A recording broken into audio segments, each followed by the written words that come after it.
سکتے، اس مقام اور عظمت تک نہیں پہنچ سکتے، تو معاذ اللہ آج کسی کو یہ کیسے حق پہنچتا ہے اور وہ کیسے اپنے آپ کو اس قابل سمجھتا ہے کہ معاذ اللہ کسی صحابی کی شان میں گستاخی کرتا ہے، جس کے بارے میں اللہ تعالیٰ نے قرآن مجید میں ارشاد فرمایا وَكُلًّا وَعَدَ اللَّهُ الْحُسْنَى،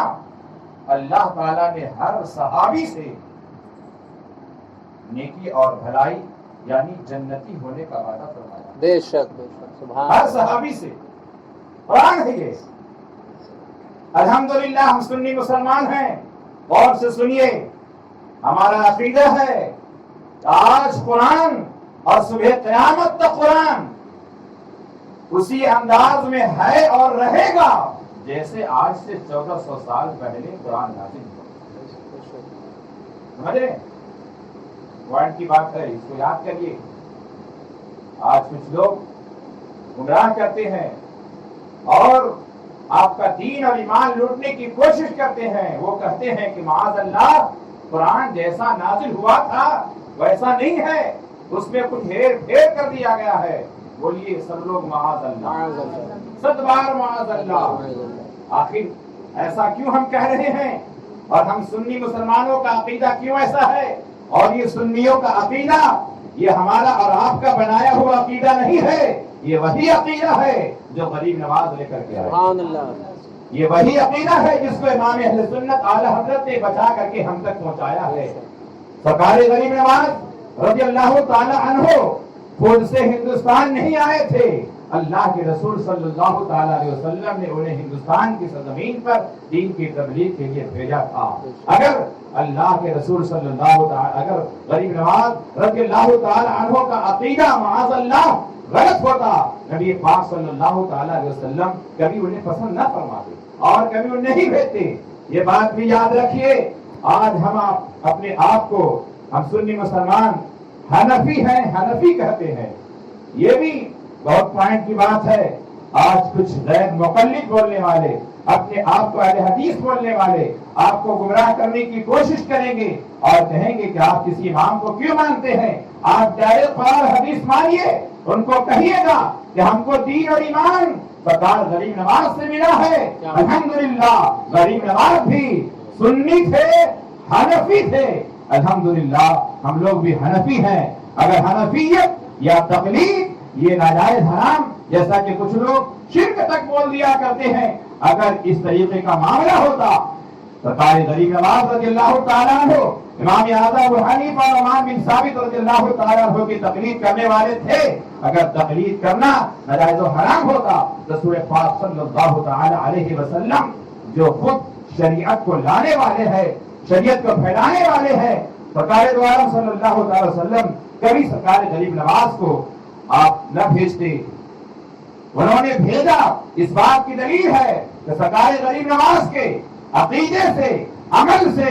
مذہب سے، مسلک سے اللہ کے رسول صلی اللہ تعالی علیہ وسلم خوش ہیں، راضی ہیں، اور رسول اللہ کا خوش ہونا یہ اللہ کا خوش ہونا ہے۔ خدا کی رضا چاہتے ہیں دو عالم، خدا کی رضا چاہتے ہیں دو عالم، خدا چاہتا ہے رضا محمد، خدا چاہتا ہے رضا محمد صلی اللہ تعالی علیہ وسلم۔ بزرگان دین و ملت کو غور سے سنیے، میں یہ حدیث بیان کر رہا تھا کہ اللہ کے رسول صلی اللہ علیہ وسلم نے ارشاد فرمایا تمہارے درمیان اہل بیت کی مثال نوح علیہ السلام کی کشتی کے مانند ہے۔ جو کشتی پر سوار ہو گیا تھا وہ بچ گیا تھا، جو سوار نہیں ہوا تھا وہ ہلاک اور برباد ہو گیا تھا، وہ ڈوب گیا تھا۔ ایسے ہی جو آج اہل بیت کو مان لے گا الحمدللہ وہ نجات پا جائے گا، جو اہل بیت کو نہیں مانے گا وہ ہلاک اور برباد ہو جائے گا۔ آقا علیہ السلام نے ارشاد فرمایا دوسری حدیث پاک میں، سنیے اس حدیث شریف کے ذریعے سے صحابہ کی عظمت اور مقام کو، اہل بیت کی عظمت کو، مقام کو نبی پاک صلی اللہ علیہ وسلم نے بیان فرما دیا۔ دوسری جگہ پر ارشاد فرماتے ہیں اصحابی کالنجوم، میرے تمام صحابہ ستاروں کے مانند ہیں۔ فَبِأَيِّهِمْ اقْتَدَيْتُمْ اهْتَدَيْتُمْ، ان میں سے تم جن کی اقتداء کرو گے ہدایت پا جاؤ گے، جن کی اقتداء کرو گے، جن کے راستے پر چلو گے ہدایت پا جاؤ گے۔ اور سنیے ایک حدیث شریف ابھی اصحابی کا نجوم، یہ حدیث میں نے آپ کو کیوں سنائی، اس کی بھی اہمیت کو آپ سن لیں۔ ادھر آقا علیہ الصلوۃ والسلام نے فرمایا کہ اہل بیت کی مثال نوح علیہ الصلوۃ والسلام کی کشتی کے معنی۔ کشتی جب سمندروں میں چلا کرتی ہے تو بالخصوص جب رات کے وقت میں وہ اپنا راستہ طے کرتی ہے تو ستاروں کی روشنی سے وہ کشتی اپنی منزل کو طے کرتی ہے۔ منزل مقصود تک پہنچنے میں وہ ستاروں سے مدد حاصل کرتی ہے، اس لیے کہ سمندر جہاں کنارہ نظر نہیں آتا، دایاں بایاں نظر نہیں آتا، دنیا نظر نہیں آتی ہے، پانی ہی پانی دکھائی دیتا ہے، پورا پچھم اتر دکھن عام طریقے سے آدمی سمجھ نہیں پاتا۔ ستاروں کے مدد سے اللہ رب العزت نے یہ نظام بنایا ہے، اللہ ہی کے حکم سے کشتی بنائی گئی، اللہ ہی کے حکم سے کشتی دریا میں چلتی ہے۔ جب کچھ لوگوں نے امام اعظم کے زمانے میں اللہ تعالیٰ کے وجود کا انکار کیا تھا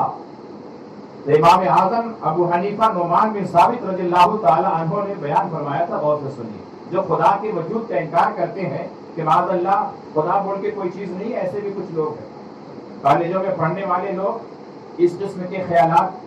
بہت سنتے ہیں اور انہیں سنایا جاتا ہے اور ان کو دین سے پھیرا جاتا ہے۔ امام اعظم ابو حنیفہ رضی اللہ تعالیٰ عنہ کے زمانے میں ایسے لوگوں کو دہریہ کہا جاتا ہے جو وجود خدا کا انکار کرتے ہیں۔ حضرت امام اعظم ابو حنیفہ رضی اللہ تعالیٰ عنہ نے فرمایا کہ بتاؤ، دریا میں ایک کشتی چل رہی ہے، اس کا کوئی چلانے والا نہیں ہے، بس کشتی یوں ہی چل رہی ہے اور سامنے سے بہت سخت آندھی اور طوفان ہے، طوفان سے مقابلہ کرنا ہے، لیکن کشتی اپنے منزل کی طرف چلی جا رہی ہے، کشتی اپنی منزل کی طرف چلی جا رہی ہے۔ سامنے والے نے کہا کہ ایسا کیسے ہو سکتا ہے کہ سمندر میں کشتی چلے اور چلانے والا نہ ہو اور سامنے سے طوفان بھی آئے، ہوا ہو، ہوا کا جھونکا ہو، پانی کا جھونکا ہو، اور بغیر ملاح یعنی بغیر چلانے والے کی کشتی کیسے چل سکتی ہے؟ سیدنا امام اعظم ابو حنیفہ نعمان بن ثابت رضی اللہ تعالیٰ عنہ اس کا گٹا پکڑتے ہیں اور کہتے ہیں جب تم اتنی بات سمجھ سکتے ہو اور تم ماننے کے لیے تیار نہیں ہو ایک کشتی سمندر میں بغیر چلانے والے کے نہیں چل سکتی ہے تو یہ دنیا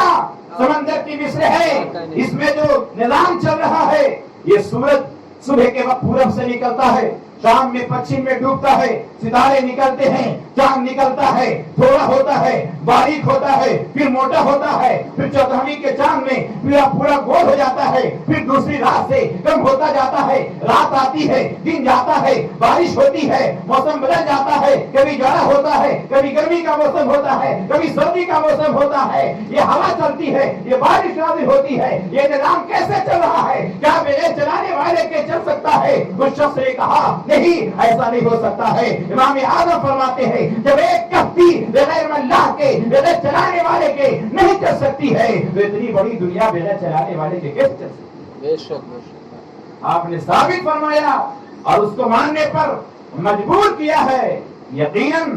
دنیا کا چلانے والا کوئی ہے، اسی ذات کا نام اللہ ہے، بے شک سبحان، وہی مالک ہے، وہی رحیم ہے، وہی کریم ہے، وہی رازق ہے، وہی رزق دینے والا ہے، وہی پانی برسانے والا ہے، وہی روزی دینے والا ہے، وہی ہوا چلانے والا ہے، وہی سورج نکالتا ہے، وہی سورج کو ڈبوتا ہے، وہی چاند نکالتا ہے، اسی کے حکم سے چاند موٹا ہوتا ہے پھر پتلا ہوتا ہے، اسی کے حکم سے رات آتی ہے، دن جاتا ہے، دن آتا ہے، رات جاتی ہے، صبح ہوتی ہے، شام ہوتی ہے، یہ سارا نظام چلتا ہے۔ بزرگان ملت تو کشتی سمندر میں چلتی ہے تو وہ ستاروں کے ذریعے سے روشنی حاصل کر کے اپنا راستہ راستہ طے کرتی ہے۔ اللہ تبارک و تعالیٰ نے آسمان میں بھی نظام بنایا ہے، آسمان میں جو ستارے پیدا کیے ہیں اس کے ذریعے سے اللہ تبارک و تعالیٰ بہت سارے نظام کو چلاتا ہے، بہت ساری چیزوں کا راستہ اس کے ذریعے سے معلوم ہوتا ہے۔ عزیزان ملت اسلامیہ و وقار سامعین کرام، حضور ارشاد فرما رہے ہیں اصحابی کالنجوم، میرے صحابہ ستاروں کے مانند ہے۔ چاند سے تشبیہ نہیں دیا، سورج سے تشبیہ نہیں دیا، ستاروں سے تشبیہ دیا۔ ادھر اہل بیت کے بارے میں فرمایا کہ وہ کشتی کے مانند ہے، ادھر صحابہ کو ستارہ فرما رہے ہیں۔ گویا کہ بتانا یہ چاہتے ہیں اگر کشتی پر سوار ہو گئے ہو یعنی اہل بیت کا دامن تھام لیا ہے، اب اگر بیچ سمندر میں ہو اور تمہیں منزل تک پہنچنا ہے، تمہیں قبر میں کامیابی حاصل کرنی ہے، تمہیں میدان قیامت میں سرکار کی شفاعت حاصل کرنی ہے، تمہیں جنت جانا ہے، جنت کی خواہش ہے، تو سنو صحابہ جو ستارے ہیں ہدایت کے، ان سے روشنی حاصل کرنی ہوگی، تبھی تمہاری کشتی منزل تک پہنچ۔ سبحان اللہ، نعرہ تکبیر، نعرہ رسالت، فیضان صحابہ کرام، فیضان اہل بیت، مسلک اعلی حضرت، بستی بستی قریہ قریہ، تاج الشریعہ، تاج الشریعہ۔ حضرات محترم، آقا علیہ الصلوۃ والسلام نے ارشاد فرمایا، علامہ فخر الدین رازی دونوں حدیثوں کی روشنی میں ارشاد فرماتے ہیں کہ یہ واضح ہو گیا کہ منزل مقصود تک، آخری منزل تک ہمارا اور آپ کا جو مقام ہے، آخری مقام ہے، وہ میدان قیامت میں حساب و کتاب کے بعد جنت کا حصول ہے۔ وہ آخری مقام ہے۔ روزہ، نماز، حج، زکوٰۃ، دیگر عبادتیں بندہ اسی لیے کرتا ہے تاکہ دنیا میں ایمان والا بن کر کے رہے، اللہ تعالیٰ اور اس کے رسول صلی اللہ علیہ وسلم کی رضا اور خوشنودی حاصل ہو، قبر میں جائیں تو سرکار دو عالم صلی اللہ تعالیٰ علیہ وسلم کا دیدار ہو، فرشتے کہہ دیں کہ نم کنومت العروس، سو جاؤ جیسے دولہا اور دلہن سوتے ہیں، آرام سے سوو۔ یعنی جو غلام مصطفیٰ ہوگا اللہ کے فضل و کرم سے، رسول اللہ کے صدقہ اور طفیل، اہل بیت کے صدقے میں، صحابہ کرام کے صدقے میں انہیں قبر ہی سے الحمدللہ چین اور سکون کی زندگی نصیب ہوگی، میدان قیامت میں سرکار کی شفاعت نصیب ہوگی، اور جو آخری ٹھکانہ ہوگا اس کا یہ جنت کا ٹھکانہ ہوگا۔ عزیزان ملت اسلامیہ و وقار سامعین کرام، علامہ فخر الدین رازی فرماتے ہیں الحمدللہ ہم وہ ہیں کہ صحابہ سے بھی محبت کرتے ہیں، اہل بیت سے بھی محبت کرتے ہیں، اس لیے کہ اگر صرف کشتی پر آدمی سوار ہو جائے اور پھر کشتی کو چلنے کے لیے اس کو صحیح راستہ اور پتہ معلوم نہ ہو تو وہ منزل تک نہیں پہنچ سکتی ہے۔ اس لیے اہل بیت کی کشتی پر صرف سوار ہونے میں کامیابی نہیں ہے، بلکہ اہل بیت کی محبت کے ساتھ ان کی کشتی پر سوار ہونے کے ساتھ ساتھ ستارے جو چمکتے ستاروں کے مانند صحابہ ہیں، حضور فرماتے صحابی کا نجوم، ان سے بھی محبت کرنا ضروری ہے، تبھی آدمی منزل مقصود کو پا سکتا ہے۔ اعلیٰ حضرت ارشاد فرماتے ہیں اہل سنت کا ہے بیڑا پار، اصحاب حضور نجم ہے اور ناؤ ہے اطرت رسول اللہ کی، کہ صحابہ